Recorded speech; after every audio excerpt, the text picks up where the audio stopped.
राज्य निर्वाचन आयोग ने रविवार को नगर निकाय चुनाव की अधिसूचना और कार्यक्रम जारी कर निकाय चुनाव का चुनावी बिगुल फूंक दिया है। गाजियाबाद जिले के सभी 9 नगर निकायों के लिए जिले में 11 मई को मतदान होगा और 13 मई को परिणाम आएंगे।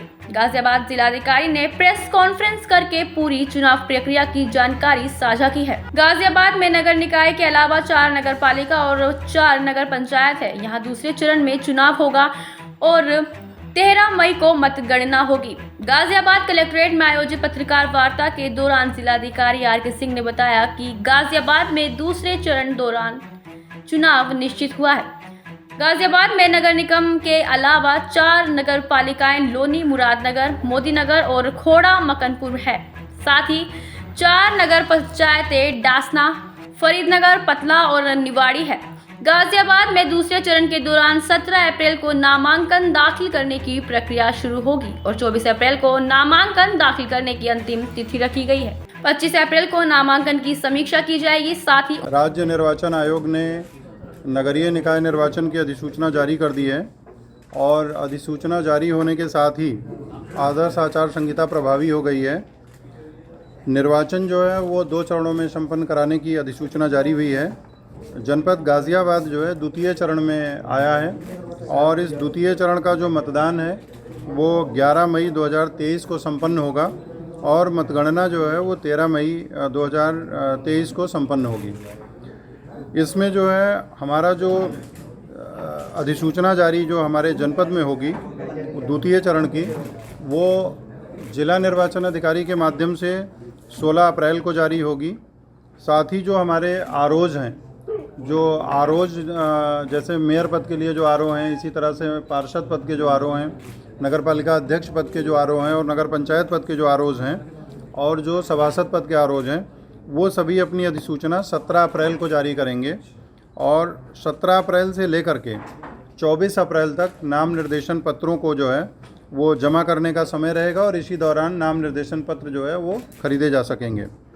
नाम निर्देशन पत्रों की जो संवीक्षा का कार्य है वो 25/4 को होगा, 25 अप्रैल को, और अभ्यर्थन वापसी जो है वो 27/4 को होगी। इसी तरह से जो प्रतीक आवंटन का दिनांक है वो 28/4 को होगा।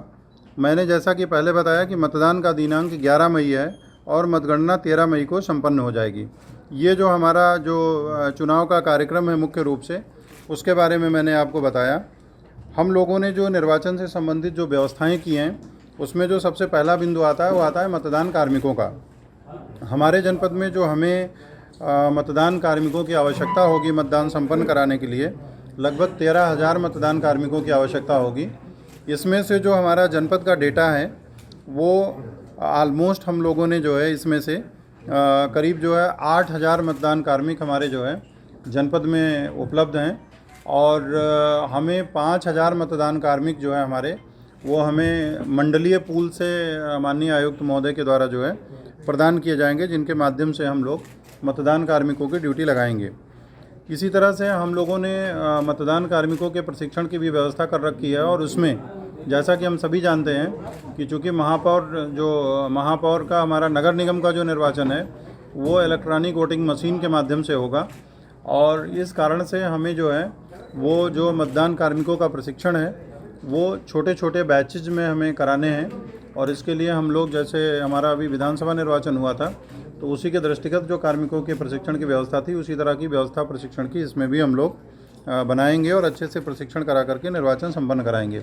निर्वाचन के दौरान शांति व्यवस्था बनाए रखने के लिए पूरे जनपद को 26 जोन में निर्धारित किया गया, 26 जोन बनाया गया है और 128 सेक्टर जो है वो हम लोगों ने बनाया है सारे नगर निकायों को दृष्टिगत रखते हुए। तो इसके माध्यम से जो है इनकी तैनाती करके निर्वाचन को सकुशल संपन्न कराया जाएगा। इसमें जो है मतदान केंद्रों का जो डिवीज़न होता है वो संवेदनशीलता को लेकर के वो 3 पार्ट में होता है। कुछ संवेदनशील मतदान केंद्र होते हैं, कुछ अति संवेदनशील होते हैं और कुछ अति संवेदनशील प्लस होते हैं। 10% अति संवेदनशील उम्मीदवार 27 अप्रैल को अपना नाम वापस ले सकते हैं। इसके बाद 28 अप्रैल को उम्मीदवारों की अंतिम सूची जारी करके प्रतीक आवंटन किए जाएंगे।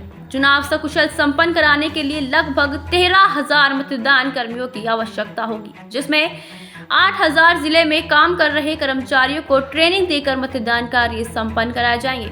5000 कार्मिकों को अन्य जिलों से चुनाव आयोग के निर्देश पर बाहर से बुलाकर मतदान कार्य कराया जाएगा। ईवीएम से होने वाले सामान्य 4 लोगों की टीम चुनाव में लगाई गई है, पर पार्षद और मेयर के चुनाव में 5 लोगों की टीम को चुनाव कराने में लगाया जाएगा। नगर पालिकाओं के चुनाव मत पत्र के माध्यम से कराए जाएंगे। जिले में मत बेटियों के लिए भी सुनिश्चित व्यवस्था कराई गई है।